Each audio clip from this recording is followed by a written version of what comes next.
혹시 나를 부르시는 하나님의 음성 잘 듣고 이 귀한 예배의 자리로 나오신 여러분 모두를 진심으로 환영하고 축복합니다. 한 가족 가운데 아무래도 어려움 당하는 이들이 있으면 좀 마음이 많이 힘들죠. 우리가 하나님의 은혜 가운데 한 믿음의 가족이 되어지고 또 수백 명이 함께 신앙생활 하다 보면 기쁘고 감사한 일들 가운데 또 때로는 이렇게 좀 어렵고 버거운 일들이 벌어지곤 합니다. 교육자들 함께 나누는 나눔 방이 있는데요. 그 메시지가 그곳에 뜨게 되어지면 사실 좀 좋은 소식들보다는 긴급하게 기도가 요청되어지는 순간들이 많아요. 특별히 또 어린 아이들이 다치거나 아픈 일들, 또 지난주 예기치 못한 사고로 좀 아이들이 다치거나 수술한 경우들이 있는데 그런 일들 보면 좀 마음이 많이 아프죠. 그리고 자녀의 아픔은 오늘 일부 예배 끝나고도 우리 성도님 위해서 기도해 주셨는데 아직도 병원에 있는 아이 위해서 예배 나와서 이렇게 제가 잠깐 예배 마치고 올라가서 기도해 드렸는데 눈물이 나와요. 인생에 그런 많은 고단한 일들 있음에도 불구하고 또 내가 오늘 충분히 이 예배에 나오지 않을 이유가 있음에도 불구하고 그럼에도 오늘 우리가 이 자리에 있을 수 있는 이유, 주님의 날 우리가 함께 모여서 예배해야만 하는 이유를 말씀을 통해서 특별히 이 시간 진리의 영으로 우리 가운데 임하시는 성령 하나님의 인도하심을 잘 따라 내게 말씀하시는 하나님의 음성 들으시는 여러분 되시길 주님의 이름으로 축복합니다. 돌파구 예배가 답입니다. 오늘은 8번째 시간 예배로 시작하는 이유, 우리의 삶의 모든 순간 우리가 우리의 삶을 예배로 시작해야만 하는 이유가 무엇인지 우리 믿음의 선배의 발걸음을 쫓아가면서 함께 우리의 삶에 비추어 내도록 하죠. 요사이는 7, 80대 우리 어르신들도 진한 커피를 잘 드셔요. 예전에는 믹스커피만, 제가 미국에 처음 갔을 때 70대 이상의 어른들 중에 사실 2000년대 초반이었으니까요. 그 당시에는 어르신들이 그렇게 커피를 즐겨 드시지 않았고 아주 연한 커피를 드시거나 커피만 나는 그런 물을 드시거나 혹은 믹스커피만 드시는 것을 봤기 때문에 저는 80이 가까운 권사님들께서 막 맥도날드에서 진한 커피 드시고 그러고 되게 당황했거든요. 게다가 70 넘은 우리 장로님 한 분은 에스프레소 커피를 너무 좋아해서 전 한 번도 먹어보지 못한 커피였는데 미국 가서 그분 따라 먹었다가 이게 뭔가라는 생각을 해보았습니다. 물론 지금은 커피를 즐겨 하지만 사실 커피라고 하는 것은 전 세계적인 어떠한 유행의 한 길을 들어서게 만든 유명한 회사들이 있지만 우리나라에도 가장 많은 커피 전문점이긴 하죠. 스타벅스라고 하는 이 커피 전문점을 커피 전문점이라는 말 자체가 옛날 사람 말이긴 하지만 가장 유명한 커피 브랜드로 만든 사람이 하워드 슐츠라고 하는 사람이에요. 커피 산업이 약간 좀 주춤하게 되어질 때 다시 한번 스타벅스의 CEO로 이제 다시 그 자리에 돌아온 이 하워드가 자신의 그 삶을 이제 설명하면서 제가 가능하면 사실 경영인들 책을 잘 많이 읽는 편은 아닌데요. 그 당시에 이제 제가 스타벅스는 공구입니다라고 하는 캐치프레이즈가 너무나 신기해서 그 사람의 책을 좀 한번 읽어봤어요. 그런데 그 사람이 하는 이야기가 자기가 새벽 4시 반이면 매일 일어나는데 새벽 4시 반에 일어나서 가장 먼저 하는 일이 자기가 정성스럽게 커피를 내리는 것으로 하루 일과를 시작한다는 말을 제가 읽었어요. 상당히 좀 인상적이었어요. 한 사람이 아침에 일어나서 그 사람이 처음 하게 되어지는 생각, 처음 하게 되어지는 말, 처음 하게 되어지는 행동은 그 사람의 어떠한 정체성과 가치를 보여주는 것이라고 저는 생각합니다. 이제 은퇴한 한 우리 성도님께서는 신방을 갔는데 당신께서 아침에 이제 일어나면 새벽에 일어나면 커피 2잔과 함께 말씀 묵상을 깊이 있게 좀 하신다고 긴 시간 동안 말씀 묵상하시고 노트를 좀 적어 가신 것을 저에게 잠시 보여주셨습니다. 이게 그분에게는 모닝 루틴이 되는 거예요. 일어나면 가장 먼저 하는 일. 우리가 아침에 일어나면 가장 먼저 핸드폰을 들고 그것으로 무언가를 좀 검색할 수도 있고 또 성경을 읽거나 기도로 하루를 시작할 수도 있는데 우리가 아침에 무언가로 하루를 여는가를 살피게 되어지면 우리의 삶의 어떠한 가치 그리고 오늘 우리가 중요하게 여기는 것이 무엇인지를 가장 확실하게 확인할 수 있는 것이 아닐까. 불신자들의 사도라고 불리어지는 C.S. 루이스는 피고석의 하나님이라고 하는 책에서 우선순위의 문제를 이야기한 부분이 있는데 사실 이러한 이야기를 잘 안 한 사람이기 때문에 좀 더 의미 있게 와닿는 것 같아요. 그는 피고석의 하나님이라는 책에서 이렇게 이야기합니다. 가장 중요한 일을 우선순위에 두고 부차적인 일은 나중에 하라. 부차적인 일을 먼저 하다 보면 가장 중요한 일과 부차적인 일 모두 결국에는 실패하게 되어질 것이다. 여러분, 오늘 우리는 지식이 부족해서 문제가 있는 게 아니에요. 우선순위에 대해서 우리는 너무나 잘 알고 있는데, 무엇이 중요한가에 대해서 우리는 이제 잘 알고 있는데, 생각보다 우리는 이 우선순위의 문제에서 쉽게 무너지게 되어집니다. 오늘 말씀은 인생의 중요한 터닝 포인트를 맞이하게 되어지, 흔들리는 두려움 가운데 있었던 한 인생이 하나님을 통하여 엄청난 터닝 포인트를 맞이하게 되어지, 그 시점에 그가 자연스럽게 선택하는 첫 번째 일이 무엇인지를 살펴보고요, 그를 통하여 오늘 우리의 예배를 한번 돌아보도록 하죠.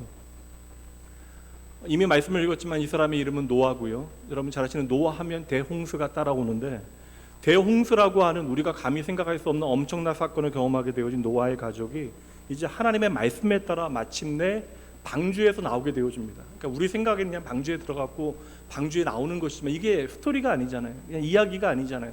한 사람의 삶의 어떤 흔적이라고 생각할 때 긴 세월 동안 방주에 머물렀던 노아와 그의 가족들의 그 생활은 어떠했을까? 성경은 보여주지 않거든요. 아마도 언젠가 방주에서 나가게 되어질 때를 정말 애타게 기다리지 않았을까. 코로나19 때문에 우리가 현장 예배에 동참하지 못할 그때에 낙원교회도 40년의 역사 가운데, 그리고 우리가 일제강점기에도 경험하지 못한 주일의 예배를 드리지 못하는, 모여서 예배하지 못하는 일들을 경험하게 되어지면서 많은 분들이 현장 예배를 간절히 좀 기다리셨는데, 아마 노아의 기다림이라고 하는 것은 우리의 그것보다 훨씬 더 간절하고 진실했을 거예요. 홍수가 난 지 370일이라고 하는 시간 가운데 방주의 문은 닫혀 있고 방주는 적막과 어둠으로 가득 차 있습니다. 마치 방주 속에 있는 것은 무덤 속에 갇혀 있는 것과 같이 여겨질 수도 있어요. 근데 드디어 하나님의 말씀에 따라 방주의 문이 열리게 되어진 것입니다. 찬란한 햇살이 방주를 가득 채우게 되어지고, 보니까 땅의 물기는 다 말랐고, 그렇게 새로운 세상이 펼쳐지게 되어진 것입니다. 성경은 방주 속에 있는 그 모든 생명을 여호와 하나님께서 이끌어내셨다라고 말씀합니다. 이 하나님의 말씀으로부터 그들에게 새로운 삶이 열린 거예요. 17절 말씀입니다. 너와 함께한 모든 혈육, 있는 생물 곧 새와 가축과 땅을 기는 모든 것을 다 이끌어내라. 이것들이 땅에서 생육하고 땅에서 번성하리라 하시매. 이 말씀을 우리는 그저 노아에게 하나님께서 사명을 맡기시는 장면으로 우리가 이해하는데, 이것은 이끌어내다라고 하는 어떠한 행위를 우리에게 보여주는 말씀 이상의 가치가 있는 것입니다. 여기서 이끌어내다라고 하는 단어는 구약 성경 가운데 너무나 중요한 단어예요. 히브리어로 야차라고 하는 단어인데, 특별히 이 야차라고 하는 단어가 이제 창세기로부터 계속 반복이 되어지는데, 이 단어는 오직 하나님의 주권적인 은혜로 그의 백성들이 죄의 사슬을 끊어내고 하나님의 구원을 경험하게 되어지는 사건들에 이 단어가 등장합니다. 그래서 하나님께서 세상을 창조하시는 장면에서도 이 단어가 등장하고요.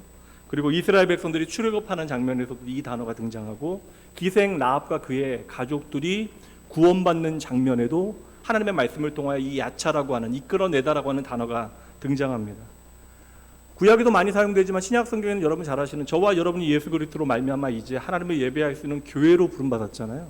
이 교회라고 하는 헬라어가 에클레시아라고 하는 단어인데, 이 에클레시아라고 하는 단어의 사전적인 의미는 밖으로 불러내다라고 하는 단어입니다. 여러분들은 오늘 기도할 때, 장로님 기도하실 때 그냥 은혜로운 기도다라고 넘어가셨겠지만, 그 기도 가운데 나오는 단어들이 있었어요. 저는 오늘 말씀을 준비했으니까 기도 가운데 감사, 구별, 예배를 함께 묶어서 기도하셨는데, 오늘 주제가 바로 그것입니다. 사망의 그늘에 있던 저와 여러분을 하나님께서는 당신의 깊으신 뜻 가운데 구별하셨고, 저와 여러분을 은혜로 빛 가운데로 이끌어내신 것이죠. 그렇게 우리의 삶의 새로운 생명이, 인생이 시작되어진 것입니다. 그렇다면 여러분 보세요. 새로운 세상, 새로운 생명으로 구별되어 이끌림을 받게 되어진 노아가 가장 먼저 하는 일이 무엇일까? 그의 삶의 새로운 터닝 포인트가 시작되어지고, 그렇게 새로운 생명이 시작되어지는 그 즈음, 그가 했던, 가장 처음 했던 행동이 무엇인가? 성경은 그것을 우리에게 명확하게 보여주고 있는데, 오늘의 핵심 구절이에요.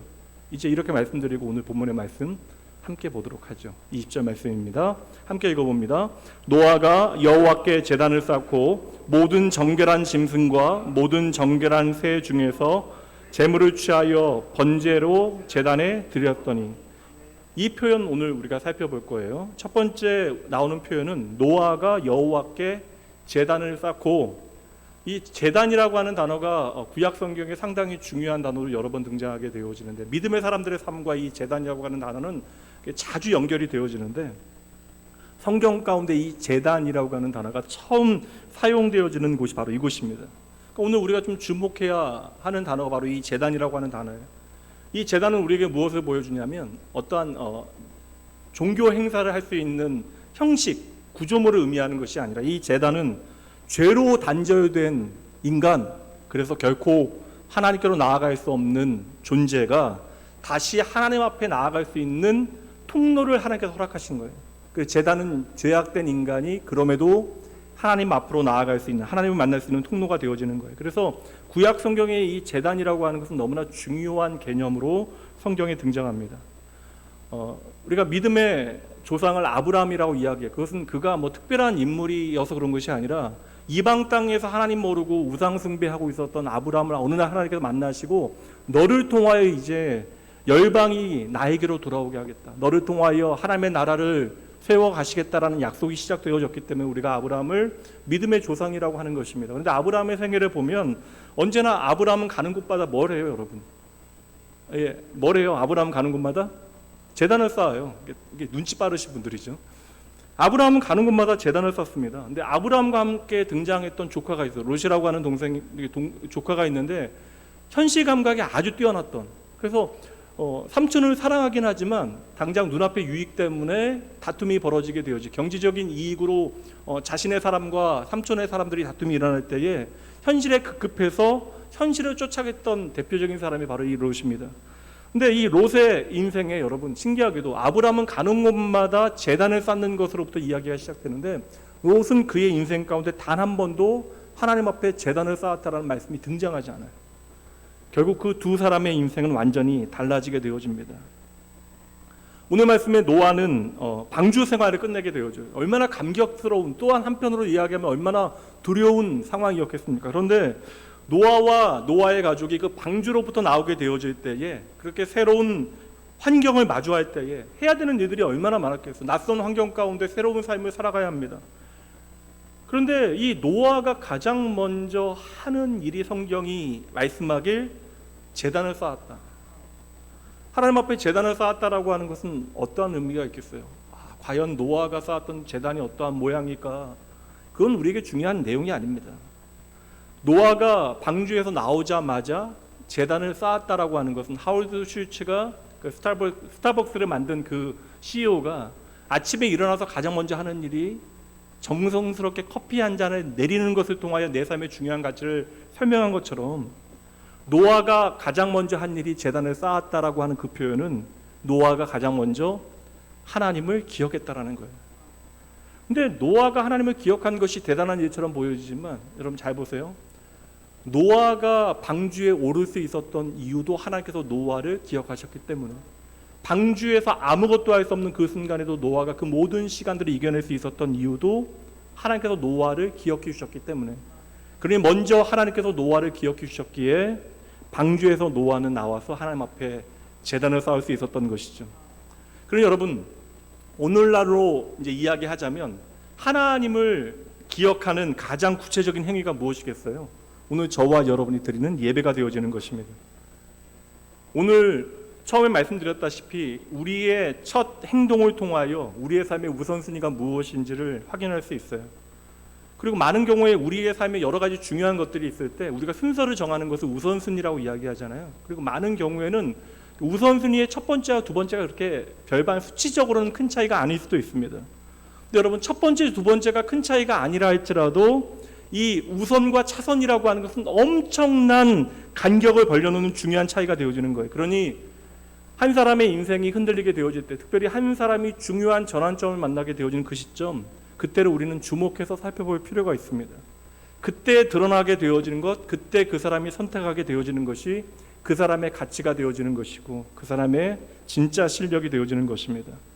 오늘 우리는요, 제단을 쌓고 있는 노아를 보는 것이 아니라 노아의 마음에 있는 가장 중요한 것이 무언가를 보게 되어지는 거예요. 오늘 노아의 마음을 차지하고 있는 가장 중요한 것이 무엇입니까? 노아의 마음을 채우고 있는 것은 바로 하나님이에요. 하나님. 방주에서 나온 노아 말씀드린 대로 당장 경험하지 못한 이제는 새로운 삶을 살아가게 되어집니다. 내가 어떻게 살아가야 할지, 그리고 내가 어떻게 이 땅에 정착해야 하는지, 당장 여러분 수많은 현실적인 문제들이 놓여 있다고요. 저와 여러분이 예수 그리스도 만나고 구원받다는 확신이 있어도 저와 여러분이 발을 디디고 살아가는 현실은 당장 우리에게 때로는 버겁게 느껴지는 순간들이 있어요. 그래서 우리가 예수를 만나고 예수를 주로 고백한 다음에도 우리의 삶에 벌어지는 일들 때문에 당하게 되어지는 순간들이 있는 것이죠. 오늘 만사를 제쳐놓고 노아가 하고 있는 일, 하나님을 기억하고 가장 먼저 제단을 쌓고 하나님을 예배한 일, 그것을 통하여 하나님께서 오늘 우리에게 말씀하시고자 하는 것이 무엇이겠습니까? 단순해요. 여러분 단 한순간도 결코 잊어서는 안 됩니다.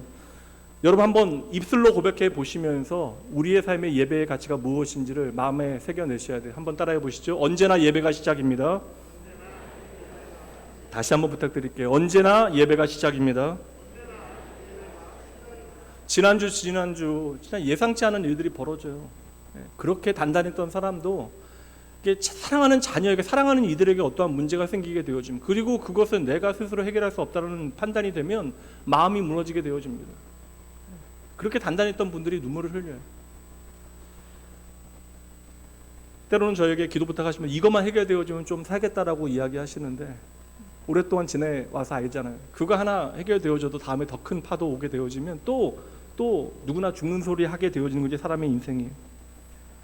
우리의 삶이 어떠한 어려움의 파도를 하나 넘어서게 되어지면 그거 감사하긴 하지만 우리가 이내에 더 큰 성난 파도가 우리에게 밀려오는 것을 보게 되어집니다. 우리가 그렇게 수많은 문제들에 사로잡히게 되어지면 잘 알면서도 우리가 예배를 우리의 뒷전에 잠시 넘겨두기 일상인 것이죠. 그래서 우리는 많은 순간에 하나님이 가장 소중합니다 고백하면서도 하나님보다 눈앞에 있는 문제에 먼저 집중하게 되어질 때가 참 많아요. 그리고 참 안타까운 얘기지만 우리의 진짜 믿음의 실력, 믿음의 미천은 그렇게 어려운 순간에 잘 드러나게 되어집니다. 우리의 예배는 이 땅에서 땅을 딛고 하나님을 향하여 드리는 것이지만 잘 보셔야 돼요. 우리가 예배를 드리게 되어질 때 우리는 발로 이 땅에 머물러 하나님을 예배하지만 우리가 예배하는 그 순간 우리의 마음의 시선은 하늘에 계신 하나님을 향하게 되어지는 것입니다.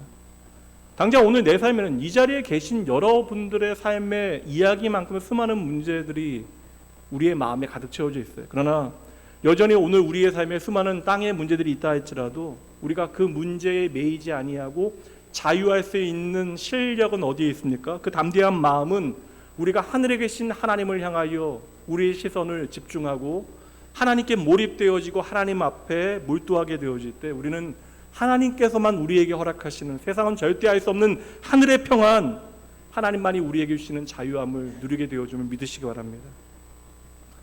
성경에 등장하는 첫 예배가 여러분 잘 아시는 형제의 예배예요. 말씀에서 살폈던 가인과 아벨의 예배. 여러분 그 형제들을 통하여 우리에게 보이는 건 뭐예요? 말씀은 의도적으로 비교를 통하여 잘 드려지는 성공하는 예배가 있고 실패하는 예배가 있다라는 것입니다. 가인은 실패한 예배를 드려요. 가인이 실패할 수밖에 없었던 이유가 무엇입니까? 가인의 마음에 문제가 있었던 것입니다. 가인의 예배가 실패한 이유는 그의 마음이 자기 자신에게만 집중하였기 때문에 실패하게 되어진 거예요. 그러니 가인은 내가 어떻게 하나님 앞에 예배하는가 보다 자기 만족에 초점을 두게 되어졌던 것이죠. 하나님께서 나의 예배를 어떻게 받아주실까, 그것보다 내가 이 예배를 통해 어떻게 느끼고 어떻게 만족하느냐가 훨씬 더 중요했다라는 거예요. 우리가 어떻게 알아요? 그것을 예배를 드린 다음에 하나님께서 그 예배를 평가하실 때 가인이 회개하기보다 억울해하고 분노한 그것 때문에 우리는 결국 가인의 마음을 확인하게 되어지는 것입니다. 그러니 여러분 오늘도 마찬가지예요. 내가 오늘 이 자리에 있는 거 귀한 일이긴 하지만 이 자리에서 여전히 내 자신에게만 몰두하게 되어지며 하나님을 향하여 우리의 시선을 고정하지 못하면 우리의 예배는 많은 순간에 또다시 실패하게 되어지는 거예요. 그러니 여러분 다시 말씀드립니다. 예배의 자리에서 예배를 잘 떼어내는 것으로 만족하지 마세요. 오늘 이 예배는 하나님께서 우리에게 감당 못할 은혜를 채우시는 시간입니다. 이 예배를 통하여 나의 삶을 새롭게 인도하시고 채우신 하나님 여러분 반드시 만나셔야 돼요. 그래서 예배는 자리가 참 중요해요. 예배는 자리가 중요합니다. 사람인지라 아무래도 집중력이 좀 뛰어난 분들은 괜찮아요. 그리고 2층에 앉으시는 분들은 이해가 됩니다. 2층 앉으면 사실 예배드리기가, 저는 2층에 앉아서 예배를 드린 적이 뭐 별로 없어서, 근데 2층에 앉으면 훨씬 더 설교자가 잘 보인다라는 이야기 하시더라고요. 그리고 뭐 고개 들어서 쳐다보시는 것보다는 위에서 저를 쳐다보시는 게 훨씬 더 낫죠. 여러분들 때문에 이제 머리도 잘 빗고 내려옵니다. 근데 아무래도 좀 앞자리에 앉는 게 집중하기에 좋긴 해요. 그런데 제가 말씀드린 것은 예배에는 자리가 중요합니다라는 말은 이 공간적인 자리를 의미하는 것이 아니에요. 예배에서 자리가 중요하다라는 것은 바로 예배 받으셔야 되는 하나님의 자리와 예배해야 되는 나의 자리가 어디인지를 제대로 알아야 한다는 것입니다. 이 시대는 어떠한 시대예요? 지독한 자기 집중의 시대, 그러니까 자아 중심의 시대를 살아가요. 그러니까 어느 시대보다 여러분 자기 부인이라고 하는 것이 중요한 시대를 우리는 살아가고 있습니다. 그러니까 세상은 끊임없이 모든 것을 나에게 집중하게 만드는 거예요. 설사 심리학적인 어떠한 위로와 그리고 회복의 과정도요, 모든 문제를 힘들면 나에게서부터 다른 사람들에게 옮겨 놓는 것으로부터 심리적인 위안을 찾게 만듭니다. 우선 내가 살고 다른 사람들을 살게 해야 한다라고 이야기해요. 효과적이죠. 그렇게 세상은 끊임없이 자기 자신에 집중하는 것이 옳다, 내가 좋아하고 내가 바라고 내가 소망하는 것이 옳다라고 이야기하는데, 이러한 어떠한 심리적인 경향은 예배의 자리에서도 그대로 일어나게 되어집니다. 그러니 나도 모르게 나에게 맞는 예배를 우리는 원하게 되어지고, 내가 나의 스타일에 맞는 찬양이 울려 퍼지기를 우리가 갈망하게 되어지는 거예요. 아무래도 여러분 시간이 지나다 보니까 오늘날의 예배는 그렇게 사람의 감각이나 기호에 의존하고 있는 측면이 많은 것은 사실인 것 같아요. 그러나 여러분 다시 말씀드립니다. 예배를 잘 드리려면 자리를 잘 알아야 돼요. 예배는 오직 하나님만을 위한 것이면 여러분 잊으시면 안 됩니다. 한번 이 시간 고백해 보시죠. 예배는 내 것이 아닙니다. 여러분 이거 인정하셔야 예배가 제대로 되는 거예요. 그러니 예배의 자리에서 첫째 자리는 누가 계셔야 하는가를 우리가 제대로 알 때 좋은 예배를 드릴 수 있는 것이죠. 예배는 그러므로 내가 아니라 하나님이 첫째 되시는 자리. 가인은 실패했고 왜 아벨은 그 예배에서 성공하게 되어져요? 아벨은 하나님을 그 마음의 첫 번째 자리에 모셔드렸기 때문이에요. God first. 이것이 우리의 예배의 원칙이 되어져야 하는 것이죠. 누구나 이 시대를 살아가다 보니까 좀 부담 없는 예배를 드리고 싶어요. 너무나 부담 가득한 인생을 살아가다 보니까. 그러니까 머리 아픈 시대를 살아가다 보니까 좀 편하고 흥미로운 그냥 좋은 이야기 듣기를 원합니다. 특별히 코로나와 같은 이러한 팬데믹의 상황을 지나가다 보니까 그래도 나는 이렇게 현장 예배 나와서 예배하고 있지 않나 라는 것으로 내 자신을 위안하고 항변하게 되어집니다. 다시 말씀드릴게요. 첫째와 둘째는요, 하늘과 땅 차이입니다. 이제 예수로 나의 구주 삼고 내가 하나님의 나라의 백성 되어졌다는 사실을 믿으신다면 이제 하나님을 예배하는 일이 여러분의 첫 번째 자리에 있어야지 결코 둘째가 되어져서는 안 됩니다. 저와 여러분이 진정 하나님의 자녀로, 하나님의 백성으로 이 땅에서 하나님의 나라를 살아갈 때에 구별된 삶을 살아가기 원하신다면, 하나님께서 기억하시는 인생을 살아가기 원하신다면 그것은 결국 예배에 대한 우리의 태도가 무엇인가로 확인하게 되어질 것이에요. 그러니 오늘 이 예배가 나의 첫 번째 자리에 있다라고 하는 것은 하나님이 내 삶의 첫 번째 자리에 계시다라는 증거가 되어지는 것이죠.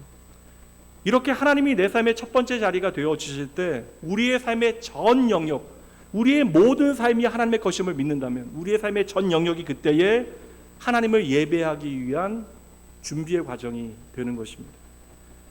그 말씀이 바로 우리가 얼마 전에 나눴던 로마서 12장 1절 말씀이에요. 함께 읽어봅니다. 그러므로 형제들아, 내가 하나님의 모든 자비하심으로 너희를 권한다. 너희 몸을 하나님이 기뻐하시는 거룩한 산 제물로 드리라. 이것이 너희가 드릴 영적 예배다. 아멘.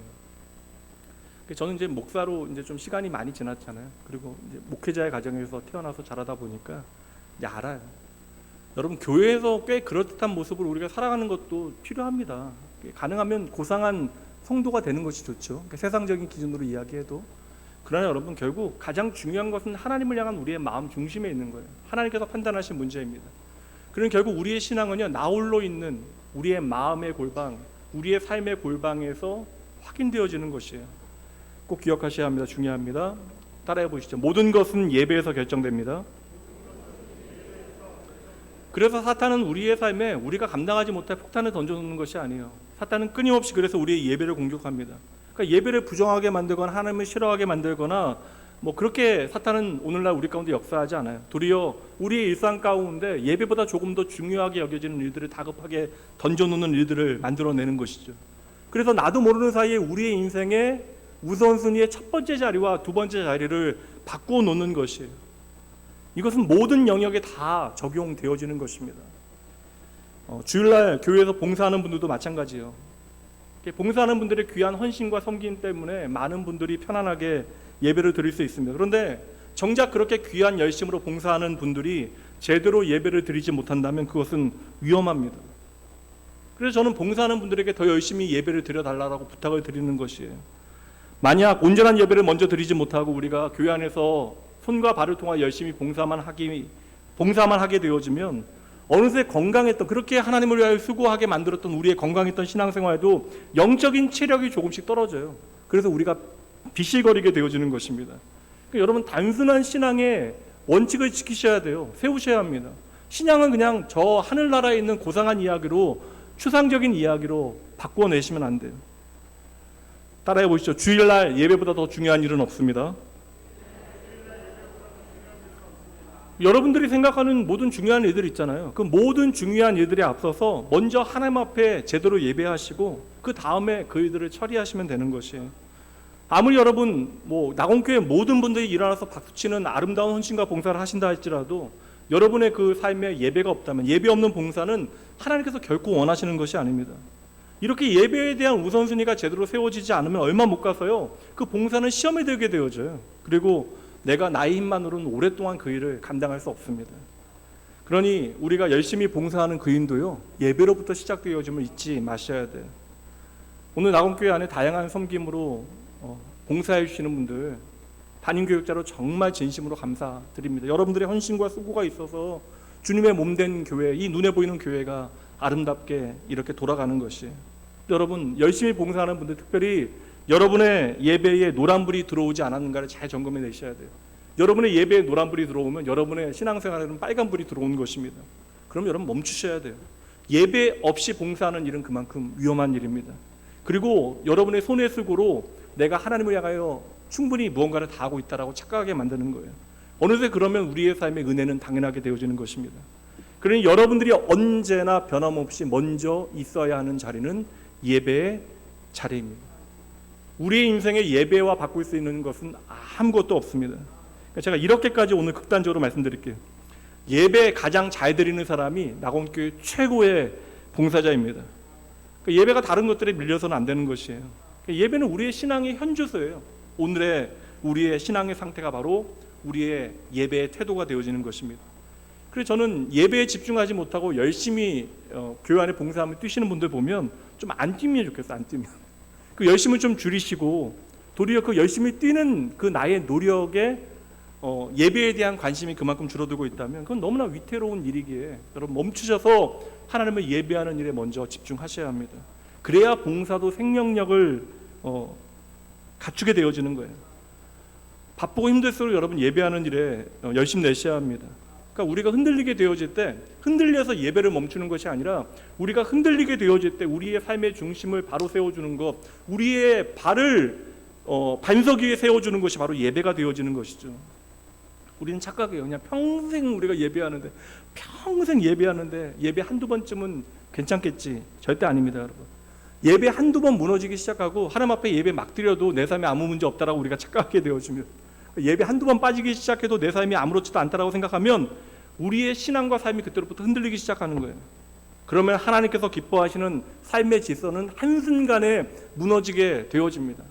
그럼 우리도 왕년의 나의 신앙생활을 이야기하는 사람이 되어질 것이에요.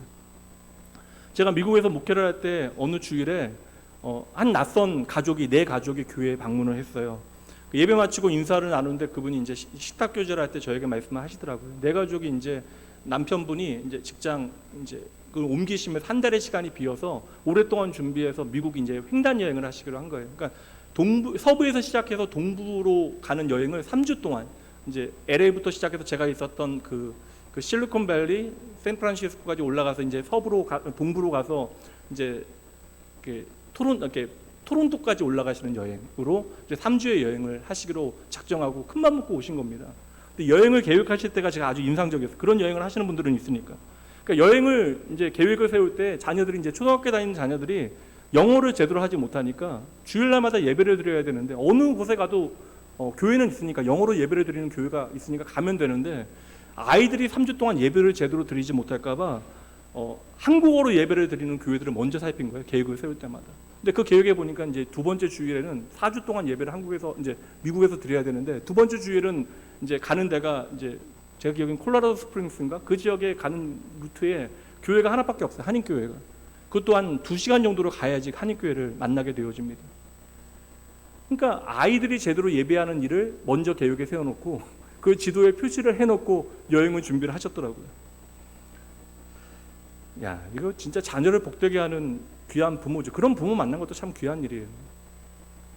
근데 그날 참 재미있었던 거 제가 기억이 그날 이제 북가주 지역에 친선 이제 사업하시는 분들 친선 골프 대회가 열려서요. 저희 교회 예배 안 드리고 골프 대회 나가신 그 집사님들이 2분 계셨거든요. 여러분 다른 게 아닙니다. 내 삶의 예배의 가치가 이런 선택들을 통하여 드러나게 되어지는 거예요. 오늘 말씀에 놓아요. 정말 그의 인생의 가장 중요한 순간에 하나님 앞에 제단을 쌓는 것을 통하여 내 정체성이 무엇인가를 기억해내는 거예요. 노아는 방주에서 나온 그 순간으로부터 내가 하나님으로부터 시작되어진 하나님께 찬양하기 위하여 예배하기 위하여 존재하는 그러한 존재임을 잊지 않아요. 내가 하나님의 예배하기 위하여 창조되어졌다. 이 사실을 잊지 아니한 것입니다. 여러분 하나님의 창조의 목적을 아는 것은 결국 나의 시작을 제대로 아는 거예요. 내가 하나님께로부터 시작되어져서 결국에는 하나님께 돌아간다는 사실을 놓치지 않으면 우리의 처음과 끝을 알게 되어지면 오늘 우리가 어떻게 살아가야 되는가에 대한 답이 나오는 것입니다. 그러니까 제가 말씀드렸지만 성경이 우리에게 보여주진 않지만 그 1년이 넘는 고단한 방주에서의 그 시간 가운데 얼마나 두려워요. 내일을 알 수 없는 현실을 살아내고 있으니 하나님께서 나를 보호하신다는 사실을 믿어도 그 어두운 방주에서의 370일이 넘는 시간은 참으로 고단한 시간인데 그 치열하고 고단한 시간은 노아에게 내 삶이 하나님이 어떠한 분인가를 다시 한번 철저하게 배울 수 있는 귀중한 시간이 되어졌던 것입니다. 여러분 제대로 보셔야 돼요. 우리의 인생에 너무나 중요한 일들이 많아요. 중요한 일들이 너무나 많아서 우리가 정신을 잃게 되어지는 것입니다. 근데 여러분 진짜 생각해 보세요. 우리의 인생에 하나님을 빼면 우리의 인생은 아무것도 아니에요. 그러니 오늘 저와 여러분이 예배를 놓치게 되어지면 내 삶은 나도 모르게 혼란 가운데 빠지게 되어지는 것입니다. 우리가 힘들고 어려운 일들이 생겨서 방황하고 하나님 의심하고 떠나게 되어지는 것이 아니에요. 환경과 조건 때문이 아닙니다. 어느새 우리가 예배를 우리의 삶의 차선에 두고 다음 순위에 두었기 때문에 벌어지고 있는 일이에요. 그럼 이렇게 우리가 문제를 알면 다음은 너무나 쉽잖아요. 우리가 다시 하나님 앞에 예배다운 예배를 드리게 되어질 때 우리의 삶의 모든 문제들이 비로소 해결되기 시작하는 것이죠. 내 삶의 중심, 그 첫 자리에 하나님을 모셔드리게 되어질 때 우리의 모든 무질서들은 다시 한번 새롭게 재편되어지고 우리의 인생은 변화되어짐을 믿으셔야 합니다. 예배 없이 신앙생활하는 게 너무나 위험해요. 하나님의 은혜 없이 신앙생활하는 거 우리의 삶에 너무나 위험합니다. 예배가 첫 자리에 없는 사람이 가지고 있는 지식은 결국 그 지식으로요 사람 판단하고 미워하고 다치게 만들고 죽이는 일을 하게 되어져요. 예배가 그 삶의 첫 자리에 없는 사람에게 많은 돈은 결국 그의 삶의 마지막에 남는 것은 자기 만족과 자기 행복이 되어질 뿐입니다.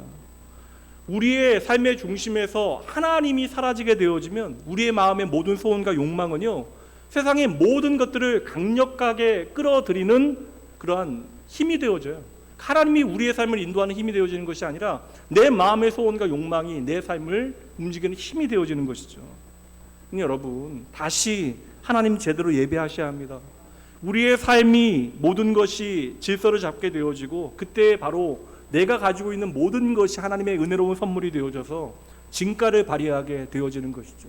여러분이 가지고 있는 지식, 여러분이 가지고 있는 명예, 여러분이 가지고 있는 권력, 여러분이 가지고 있는 그 돈이, 여러분이 가지고 있는 그 모든 자원이 하나님의 뜻 안에 정말 이 세상 가운데 진가를 발휘할 수 있도록 참으로 하나님을 예배하시는, 예배를 중심으로 살아가는 그러한 복된 삶을 살아가시는 여러분 모두가 되어주시고 주님의 이름으로 축복합니다. 그렇게 노아가 가장 먼저 터닝포인트에서 제단을 쌓고 있을 때 그 다음에 보니까 말씀해 보니까요, 제물을 드렸대요. 다시 2절 말씀 봅니다. 노아가 여호와께 제단을 쌓고 모든 정결한 짐승과 모든 정결한 새 중에서 제물을 취하여 번제로 제단을 드렸더니, 저는 이게 아벨의 제사와 통하는 부분이 있거든요.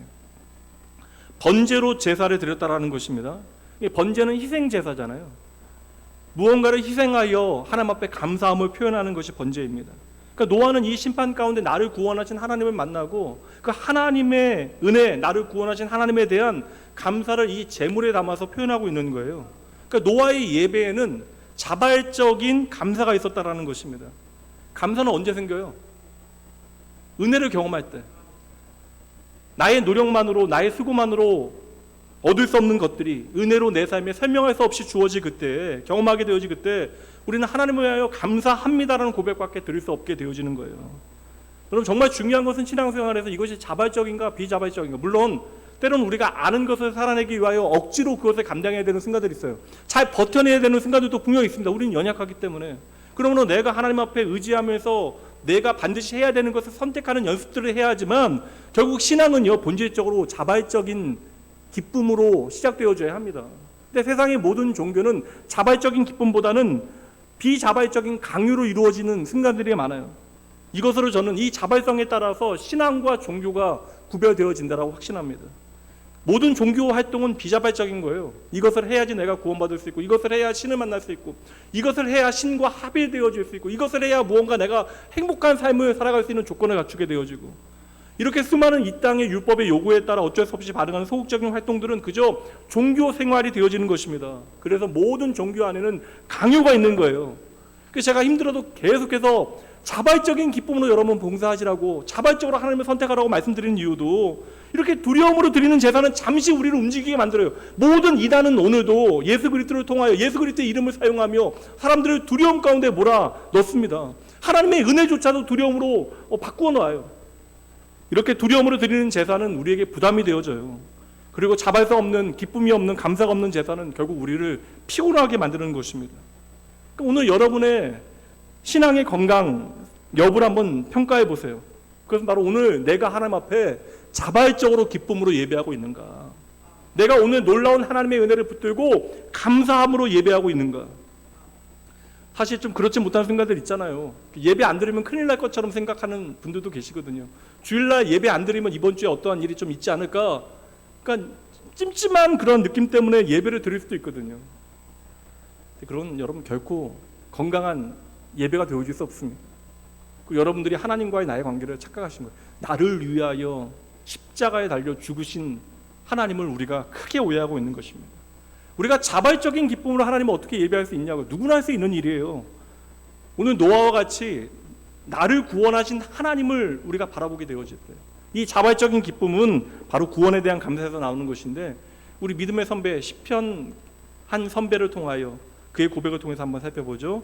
시편 116편 12절부터 봅니다. 내게 주신 모든 은혜, 그러니까 내 삶의 모든 것이 은혜라고 고백하는 게 참 귀한 은혜긴 한데, 여러분 이것은 정말 깨달아져야죠. 그러니까 억지로 고백하는 것이 아닙니다. 나쁜 일이 있으면서도 내가 그냥 은혜입니다 이래 가면서 고백해야 좋은 일이 생긴다는 것이 아닙니다. 정말 하나님이 어떠한 분인가를 만나게 되어지면 내 삶의 고난과 어려움을 통해서도 하나님은 당신의 살아계심을 보여주실 수 있으면 믿는 거예요. 그러니까 내가 하나님의 은혜로 방주 안에 들어왔는데, 구원받았는데 방주 안에서 보내야 되는 370일이 넘는 그 모든 시간이 어둠의 시간이에요. 두려움의 시간입니다. 한없이 요동치고 당장 내일 할 수 없는 두려움 가운데 우리는 살아가게 되어지는데, 여러분 그때 나를 구원하신 하나님의 은혜를 붙잡게 되어지면 그 모든 시간들이 하나님의 은혜임을 우리는 깨닫게 되어지는 거예요. 그래서 내게 주신 모든 은혜를 내가 여호와께 무엇으로 보답할까? 보답하지 않으면 안 된다는 것이 아니라 그 은혜가 너무나 감사해서 보답하고 싶은 그런 자발적인 기쁨이 생겨나는 거예요. 이게 여러분 자연스러운 거예요. 그래서 13절 말씀에 내가 구원의 잔을 들고 어떤 순간에도 내가 놓치지 않을 수 있는 감사의 이유, 나를 구원하신 하나님을 기억하고 여호와의 이름을 부르며 여호와의 모든 백성 앞에서 세상을 살아가며 나는 나의 서원을 여호와께 갚으리로다. 여러분, 오늘 내가 받은 구원의 무게가 무엇인지, 나를 사랑하신 하나님이 누구이신지, 하나님께서 내게 베푸시는 은혜가 무엇인지 좀 알아야 우리가 즐거이 하나님을 예배할 수 있는 것입니다. 나를 구원하신 분이 하나님이심을 제대로 믿는 사람들은 그래서 예배보다 더 강력한 하나님을 경험할 수 있는 방법이 없다는 사실을 알아요. 그래서 예배하는 것에 나의 우선순위를 둘 수밖에 없는 것입니다. 성도의 삶의 예배라고 하는 것은 하나님의 임재와 하나님의 동행을 만나게 하는 최고의 보물, 살아있는 능력이라고 하는 사실을 우리가 깨닫게 되어지는 거예요. 그러니 어찌 예배를 포기하겠습니까? 그래서 노아는 즐거이 번제로 하나님 앞에 감사하게 되어지는 거예요. 이 번제라고 하는 것은 말씀드린 대로 희생이 그 안에 그냥 전제되어져 있는 거예요. 이것은 바로 하나님을 향한 절대적인 순종을 의미하는 것입니다. 이 하나님의 심판이 하나님에 대한 불순종이잖아요. 하나님을 떠나는 것 자체가 얼마나 무서운 일인가를 이 심판을 통해서 깨닫게 되어지는 거예요. 그러니까 떠났더니까 하나님께서 심판하신 것이 아니라 하나님을 떠난 그 순간에 인간이 영원한 심판 가운데 들어가는 거예요. 근데 노아는 하나님에 대한 전적인 순종이 담긴 제사를 드리게 되어지는 것이죠. 왜요? 나를 구원하신 하나님의 은혜 까닭에. 그럼 여러분, 진짜 순종 어떻게 합니까? 누가 하는 거예요? 내가 얼마나 무능한 인간인가를 아는 사람, 우리의 표현대로 이야기하자면 내가 정말 죄인인가를 아는 사람. 구원의 기쁨은 내가 죄인이라는 사실을 알아야지 구원받아요. 그러니까 적당한 죄에는 은혜를 깊이 누릴 수 없습니다. 내가 그래도 너보다 낫다라는 마음으로 신앙생활하면요, 우리의 삶의 진짜 기쁨은 사라져요. 예수님께서 자기를 부인해야 나를 쫓을 수 있다, 나를 따라올 수 있다. 이 말씀의 핵심적인 의미가 무엇이겠어요? 하나님 앞에 날마다 나의 무능을 깨닫고 하나님 앞에 매일 항복하는 삶을 살아가라. 하나님 없으면 절대 안 된다라고 하는 사실을 기억하고 살아가라. 사실 우리의 삶이 그렇게 힘든 이유가 무엇이겠어요? 이게 안 돼요. 자기 부인이 너무나 어려워요. 그러니까 나만 불쌍해, 나만. 누가복음 9장 23절, 예수님께서 주님을 따라 주님과 동행할 수 있는 비결을 알려주시는 중요한 말씀입니다. 특별한 제자들에게만 주신 말씀이 아니라 모든 믿는 자들에게 주시는 말씀. 이 말씀은 모든 공관복음에 다 나옵니다. 또 무리에게 이르시되 함께 있습니다. 아무든지 나를 따라오려거든 자기를 부인하고 날마다 제 십자가를 지고 나를 따를 것이다. 여러분이 진짜 하나님께서 책임지시는 인생을 살아가기 원하신다면 그 핵심이 무엇이라고 주님께서 말씀하세요? 자기 부인. 오늘 노아가 희생의 제물을 드린다라고 하는 것은 뭐예요, 여러분? 어떤 고백이 그 안에 들어가 있어요? 내가 죄인이라 내가 죽어야 되는데 이 제물이 나를 대신해서 죽는다라는 거예요. 죄의 본질, 죄의 출처가 무엇입니까? 죄는 하나님 잊어버리는 거예요. 나에게만 집중하는 것입니다. 끊임없이 내 자신에게 몰두하는 것. 여기 남는 건 여러분 교만 아니면 자기 연민이에요. 잘 되면 교만하고 잘못되면 자기 연민하게 되어지고, 문제는 나에게 없어요. 결국 여러분, 우리가 성공하건 실패하건 내 자신에게만 몰두하게 되어지면 내 인생은 비참하게 되어지는 것입니다. 그래서 저는 이 노아의 제사에서 눈에 띄는 것이 바로 이 제물이에요. 근데 재밌는 게 뭐냐면 노아는 지금 방주에서 막 나왔잖아요. 방주에서 나왔는데 제물을 바친다고요. 제물을 통하여 하나님 앞에 예배한다고요. 근데 이 말씀해 보니까 흠없는 짐승, 흠없는 새가 나와요. 정결한 동물, 정결한 새. 그 노아의 방주에 들어갈 때 하나님께서는 이 정결하고 흠없는 동물들과 함께 들어가게 하신 거예요. 그리고 노아는 하나님께서 주신 그것으로 하나님 앞에 정결한 제물로 제사를 드리게 되어지는 것입니다.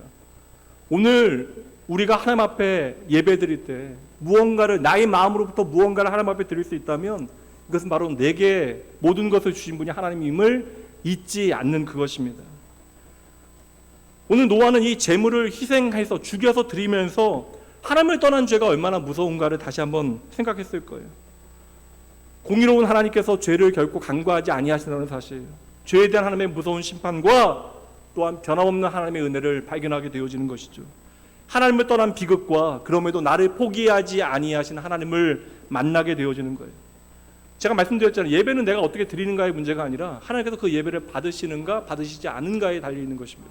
그러면 이 노아의 예배에 대한 하나님의 반응, 21절, 여호와께서 그 향기를 받으시고 그 중심에 이르시되 내가 다시는 사람으로 말미암아 땅을 저주하지 아니하리니 이는 사람의 마음이 계획하는 바가 어려서부터 악함이라. 내가 전에 말했던 것 같이 모든 생물을 다시 멸하지 아니하리니. 우리가 이 말씀에서 기억하는 건 뭐냐면 이제 다시는 물로 세상을 심판하지 않겠다라는 말씀만 기억하고 있는데, 여러분 잘 보셔야 돼요. 노아가 나와서 가장 먼저 하나님 앞에 예배했다. 이건 노아의 마음에 가장 중요한 우선순위가 예배였다라는 것이고, 이 말씀에 하나님의 반응에, 하나님의 리액션에 가장 중요한 것은 하나님께서 그 노아의 예배를 향기로 받으셨다는 그 말씀이에요. 가장 중요한 우리의 눈에 띄는 대목은 바로 그 향기를 받으셨다. 그 예배는 여러분 퍼포먼스가 아니에요. 하나님께서 우리의 마음을 드리는 진정한 예배를 정확하게 받으시고 정확하게 반응해 주십니다. 하나님께서 이 예배를 받으실까 받으시지 않을까 분명하게 판단하시고 결정하신다고요. 몇 주 전에 우리가 나누었던 말씀이요, 창세기 4장 4절. 아벨은 자기도 양의 첫 새끼와 그 기름으로 드렸더니 여호와께서 아벨과 그의 제물을 받으셨다. 하나님은 제물을 구별하여 받으셨다라는 거예요. 여러분, 잘 드린 예배는 바로 하나님께서 받으시는 예배. 그러니까 우리가 아무리 별일을 다 해도 하나님께서 받지 않으시면 그 모든 것이 헛된 일이 되어지는 거예요. 근데 우리의 노력이나 수고, 그런 게 중요한 것이 아닙니다. 하나님께서 저와 여러분을 받아주셔야 돼요. 그렇다면 여러분, 하나님께서 받으시는 예배의 결과가 무엇인가? 21절 마지막에 보면 홍수와 같은 심판 더 이상 일으키지 않겠다 약속한, 우리가 이것만 기억하는데 더 중요한 말씀이 있어요. 다시는 홍수로 너희를 심판하지 않겠다. 그러면 그 다음에 인류가 하나님 앞에 범죄하지 않습니까? 아담과 하와 때보다 더 무서운 범죄를 저지르게 되어져요. 그러니까 다시는 너희를 심판하지 않겠다는 말씀과 붙어있는 거 보세요. 사람의 마음이 계획하는 바가 어려서부터 악함이라. 왜 이 이야기를 하세요?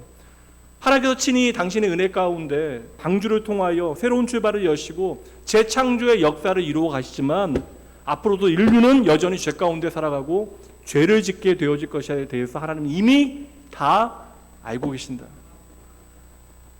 새로운 시작이 열리고 있는 이 시점에 인류가 결국 더 적극적으로 하나님을 떠나갈 것에 대해서 말씀하시는 거 충격적이잖아요. 그러니까 하나님께서 지금 보시는 인류의 그 역사의 과정이 어때요? 결론은 절망이에요, 절망. 하나님의 나라의 관점, 이 종말론적 관점에서 보면 이 세상은 죄악으로 가득 차 있다고요. 소망이 없어요. 이것은 오늘도 마찬가지예요. 어둠이 사라지지 아니하는, 지금도 마찬가지입니다. 창세로부터 우리가 계속해서 살피게 되어지는 것은 한 가지예요. 죄 가운데 우리는 실패할 수밖에 없다. 이 땅의 모든 인생은 결국 실패하는 인생을 살아간다. 이게 인생에 대한, 인간에 대한 성경의 정의예요. 그럼에도 불구하고 하나님께서 오늘 저와 여러분에게 약속하십니다. 우리가 하나님을 예배할 때 하나님께서 우리에게 약속하신 것이 무엇이에요? 내가 더 이상 홍수로 너희를 심판하지 않겠다. 더 이상 너희의 죄의 문제로 너희를 심판하지 않겠다 약속하시는 거예요. 이게 소망입니다, 여러분. 이게 소망이에요. 그래서 하나님께서 죄 많은 이 세상의 모든 역사의 과정 가운데 오래 참으십니다. 이 하나님의 오래 참으심이 바로 하나님의 사랑이에요. 언제까지 참으세요? 예수 그리스도께서 우리의 영원한 소망으로 이 땅에 오실 때까지 하나님께서는 참으세요. 참고 기다리시면서 구원을 이루어 가시는 우리가 하나님을 바라보게 되어질 때 우리는 무엇해요? 딴 거 없다고요. 다시 한번 하나님 앞에 먼저 제단을 쌓고 그 하나님 앞에 마음 다하여 감사하고, 노아와 같이 얼마나 헛된 일이에요. 방주를 만들고 아무리 사람들에게 외쳐도 그 누구도 방주를 향하여 들어오지 않는다 할지라도 그 하나님 기억하고 방주 안으로, 방주 대신 예수 그리스도 안으로 들어와야 한다라고 끊임없이 외치는 일이 우리의 일이 되어지는 거예요. 오늘 방주에서 나온 노아의 첫 번째 일은 무엇입니까? 첫 번째 행위는 바로 예배. 그러나 동시에 이 예배는 하나님의 심판의 마무리가 되어지는 거예요. 우리의 시작과 끝이 무엇이어야 하는가를 정확하게 보여주고 있는 말씀입니다. 따라해 보시죠. 모든 것의 시작과 끝은 예배여야 합니다. 하나님이 왜 알파와 오메가이신가? 처음과 끝이 되시는가? 하나님께서 자기 자신을 이렇게 정의하시는 이유가 무엇일까? 말씀하시지 않아도 하나님은 그 이상이에요. 근데 왜 하나님은 당신을 알파와 오메가라고 말씀하십니까? 모든 일의 중심에 하나님 당신께서 계신다라는 거예요. 우리의 시작부터 마지막까지 우리와 함께 하시고 우리를 돌보시는 분이 하나님이시라고 말씀해 주시는 것입니다. 그래서 창세기는 그 처음부터 인간이 하나님을 떠나는 그 순간으로부터 우리에게 예배를 가르치고 있는 거예요. 우리의 삶의 모든 혼돈과 무질서는 무엇으로부터 시작합니까? 예배를 놓쳤을 때 시작되는 거예요. 그럼 오늘 여러분의 삶의 모든 시작에 예배가 있습니까? 여러분의 삶의 모든 마침에 예배가 있습니까? 사랑하는 성도 여러분, 말씀을 정리해 보도록 할게요. 먼저 여러분의 삶의 그 첫 자리를 하나님을 주인으로 모셔드리고요. 온전한 예배를 먼저 하나님 앞에 시작해 보십시오. 여러분이 다시 하나님을 온전히 예배하기 시작할 때 여러분의 삶에 여러분들이 예상치 못했던 놀라운 일들이 일어날 것입니다. 그리고 내가 지금까지 놓쳤던, 그래서 하나님을 향하여 원망했던 우리의 마음은 어느새 이 예배를 통하여 변하여 우리의 삶의 모든 것이 하나님의 은혜이기에 내가 어떻게 이 은혜에 보답하여야 하는가, 구원의 자를 높이 들고 여호와 하나님의 이름을 부르는 예배가 여러분의 예배가 되어질 것이에요. 그리고 우리가 마지막 그 언젠가 모르죠. 그게 내일이 되어질지, 50년 후가 되어질지, 100년 후가 되어질지. 그러나 우리의 인생의 마지막 순간에도 그리스도 안에 죽는 나의 삶에 대하여 그리스도로 말미암은 소망을 발견하고 마지막 순간에 주여 나의 죽음을 통해서도 영광받아 주시옵소서 고백할 수 있다면, 그 죽음은 우리에게 실패가 아니라 하나님의 축복이고 하나님의 새로운 시작이 되어지는 거예요. 아무도 몰라요, 여러분. 우리가 몇 살에 죽게 되어지건 그리스도 안에 죽게 되어지는 우리가 복된 인생임을 꼭 기억하셔야 합니다.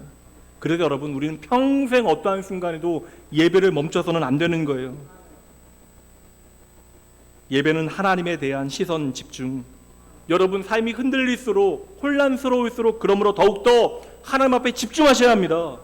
하나님 앞에 집중하시면, 참으로 하나님 예배하면 여러분 길을 잃어버리지 않게 되어지는 거예요. 아담은 에덴에서 선악과의 시선을 빼앗기잖아요. 그 순간 예배가 사라진 거예요. 하나님과의 동행이 사라진 거예요. 선악과의 시선을 집중하는 그 순간으로부터 하나님을 피해 숨게 되어지는 것입니다. 예배가 사라지게 되어지니까 인생이 뒤죽박죽 엉망이 되어지는 거예요. 결과 하나님을 떠나게 되어졌고 사망의 그늘에 거하게 되어졌습니다. 말씀 마칩니다, 여러분. 여러분도 노아와 같이 여러분의 인생의 모든 전환점에, 중요한 순간에 단을 쌓으셔야 합니다. 어디에 가든지 무엇을 하든지 예배로 먼저 시작하고 예배로 마무리하는, 그리하여 내 삶의 주인이 하나님이심을 기억하고 고백하는 여러분 되셔야 돼요. 여러분의 삶에 진짜 예배를 통하여 우리의 시선이 하나님께만 고정되어져 있다면 우리는 예배로 다시 시작할 수 있고요, 우리는 예배로 내 인생을 정리할 수 있게 되어질 것입니다. 우리가 예수 그리스도 안에서 다시 한번 하나님을 참으로 예배할 수 있다면 우리의 인생은 주님 안에서 반드시 해피엔딩임을 기억하셔야 돼요. 설교 마칩니다. 하나님을 참으로 예배하기 원하십니까? 다시 한번 질문합니다. 여러분, 참으로 하나님을 예배하기 원하십니까? 하나님을 참으로 예배하기 원하시는 여러분, 여러분의 인생을 반드시 하나님께서 책임져 주십니다. 이것이 바로 우리가 모든 일을 예배로 시작해야 하는 이유입니다. 기도하시죠.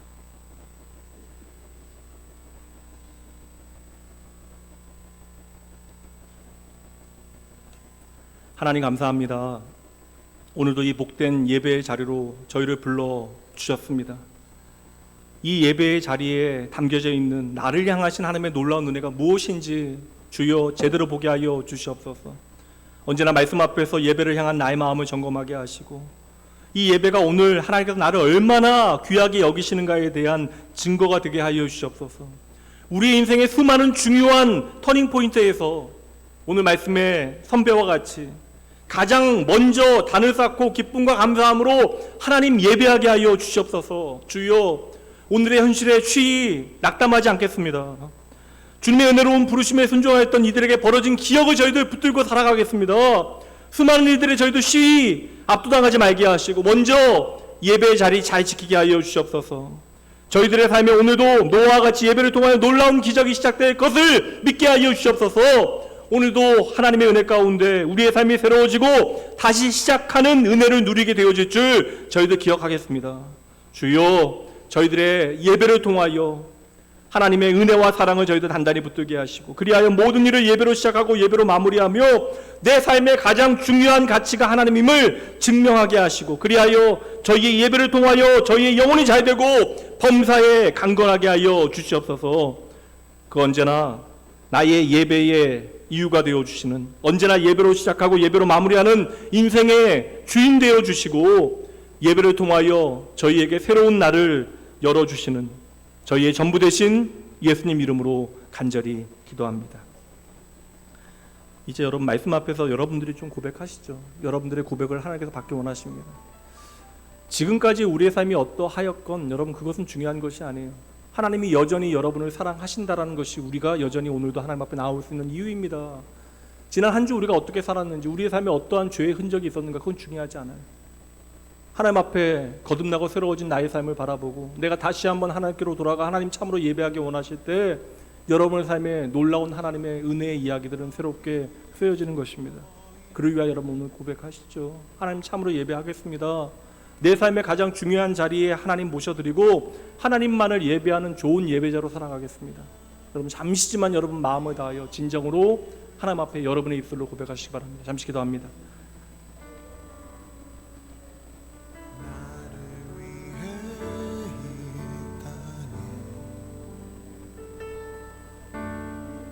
오신 주의 그네 십자가 고통 이기신 주님 그네 어찌 잊으리 준해 하나님 아버지, 나의 현실에 쉬이 낙심하지 않겠습니다. 하나님의 거룩하신 부르심을 이루는 것하여 먼저 하나님만을 참으로 예배하게 하여 주시옵소서. 저희의 삶에 오늘도 예배를 통하여 놀라운 살아가는 동안 은혜로만 살리 십자가의 해로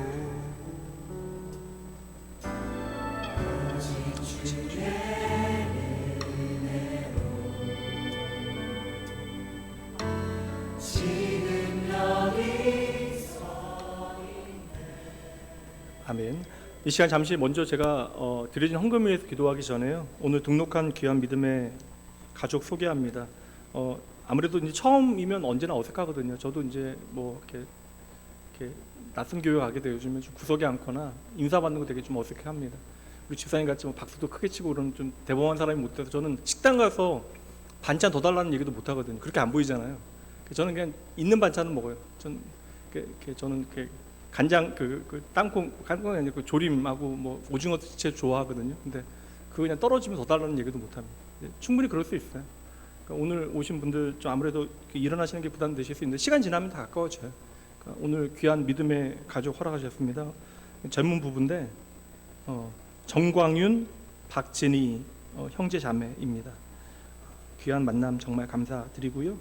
여러분 뭐 자연스럽게 알게 되어지 그날까지 반갑게 인사해 주시면 돼요. 너무 다가가지 마시고 반갑게 인사해 주시고, 시간이 필요해요. 사람들 가까워지는 데는. 그래서 오늘 귀한 믿음의 가족 허락해 주신 하나님 앞에 감사드리고요. 오늘 그리고 우리 앞에 여기 우리 정미정 집사님하고 임청준 집사님 오랜만에 방문해 주셨습니다. 예배 마치시고 꼭 교제 나눠주시고 국수 드시고 가실 거죠? 여전히 국수 먹습니다. 오늘 라면 아니라서 얼마나 다행인지 몰라요. 국수 드시고 가시고요. 제가 잠시 기도하고요, 축복을 예배 마치도록 할게요. 하나님 참 감사합니다. 오늘도 저희도 복된 예배의 자리로 불러주심 당연하게 여기지 않겠습니다. 언제나 예배의 자리에서 나를 향하신 하나님의 놀라운 은혜 보게 하여 주시옵소서. 하나님 오늘 이 시간 하나님 앞에 나오며 변함없는 하나님의 그 놀라운 은혜 기억하고 주님 앞에 감사함으로 믿음의 고백 드렸습니다. 주여, 저희들 이 땅에서 주신 것도 누릴 때마다 아버지의 마음 더욱더 진하게 배우게 하여 주시옵소서. 오늘도 나와 동행하여 주시고 나의 마음 다하시고 헤아리시는 주님께서 오늘 나의 예배를 기뻐 받으신다는 사실이 우리에게 참으로 위로가 되어집니다. 오늘 드리는 눈에 보이는 물질이 저희의 마음에 고백되어지게 하시고 이 고백이 저희의 삶의 이야기 되어질 때 하나님께서는 영광 받아 주실 것을 저희들 기억합니다. 하나님, 드려지는 이 물질에 우리의 마음의 고백이 담겨지게 하시고 그리하여 하나님 이 고백에 합당한 자녀의 삶, 증인의 삶, 내게 주신 모든 것으로 저희들 살아낼 수 있도록 주여 동행하여 주시옵소서. 오늘 저희 가운데 허락하신 귀한 믿음의 아버지여, 형제 자매, 우리 정광윤 형제, 박진희 자매 기억하시고 우리의 이 만남이 우연같이 여겨질지라도 이것이 하나님의 영원하신 계획과 아버지의 귀한 만남을 기억하고 저희들 예수 그리스도 안에서 함께 웃고 울고 기뻐하고 슬퍼하며 하나님께서 거하시는 아름다운 하나님의 집으로 지어져 갈 수 있도록 주여 역사하여 주시옵소서.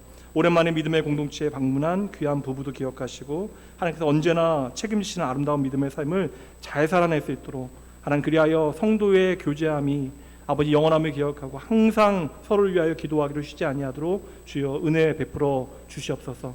모든 영광 감사 주님께 올려드리며 우리의 생명 되신 우리의 전부 되신 예수님 이름으로 축복하며 간절히 기도합니다. 이제는 우리 주 예수 그리스도의 은혜와 하나님의 사랑하심, 성령 하나님의 함께하심이 오늘 다시 하나님의 말씀 앞에서 내 인생의 최고의 가치를 예배에 두고 모든 일을 예배로 시작하고 예배로 마무리하는 내 인생을 정리하는 것이 예배되어지기를 소원하는 모든 주의 백성들을 위해 그래야 오늘 만사 제쳐놓고 하나님 앞에 최선의 예배를 드린 주의 거룩한 백성들, 그들의 가정, 자녀, 일터 위에 오늘 저희 가운데 허락하신 귀한 믿음의 새로운 가정, 그리고 오늘 임청빈 정미정 집사님 그 가정 위에 뜨거운 여름 새로운 시작을 여시는 예수 그리스도를 만나게 되어지 그 모든 여름 행사들 위해 지금부터 영원까지 함께 있을지어다. 감사의 기도, 결단의 기도 잠시 드리시고요, 평안히 돌아가시죠. 한 주간